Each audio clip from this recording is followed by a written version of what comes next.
রোববার রাত 7:30টার দিকে বাংলাদেশ কৃষি বিশ্ববিদ্যালয়ের ভিসির বাসভবনের সামনে থেকে হঠাৎ লাঠি সোঁটা নিয়ে জয়নুল আবেদীন মিলনায়তনে প্রবেশ করে বহিরাগত একদল যুবক।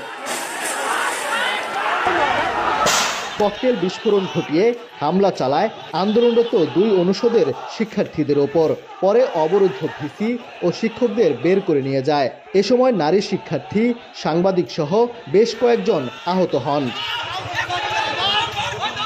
হামলার ঘটনার খবর ছড়িয়ে পড়লে রাতেই বিভিন্ন হল থেকে বেরিয়ে আসেন সাধারণ শিক্ষার্থীরা, ঘেরাও করে ভিসির বাসভবন।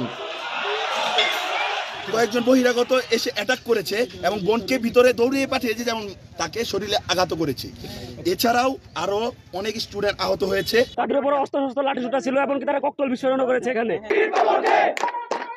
এর আগে বেলা 11টায় বিশ্ববিদ্যালয়ের পশুপালন ও ভেটেরিনারি অনুষদের শিক্ষার্থীদের কম্বাইন্ড ডিগ্রির দাবিতে চলমান আন্দোলনের পরিপ্রেক্ষিতে একাডেমিক কাউন্সিলের সভা হয়। সভায় কম্বাইন্ড ডিগ্রি চালুর পাশাপাশি পশুপালন ও ভেটেরিনারি ডিগ্রিও চালু রাখার সিদ্ধান্ত হয়। 3টি ডিগ্রি চালু রাখার সিদ্ধান্ত মানতে নারাজ পশুপালন ও ভেটেরিনারি অনুষদের আন্দোলনরত শিক্ষার্থীরা। ক্ষুব্ধ হয়ে দুপুর 1টার দিকে মিলনায়তনে তালা ঝুলিয়ে দেন আন্দোলনকারীরা।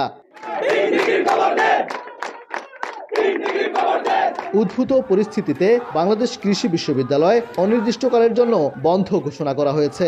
পাশাপাশি সোমবার সকাল 9টার মধ্যে শিক্ষার্থীদের হল ত্যাগের নির্দেশ দেওয়া হয়েছে।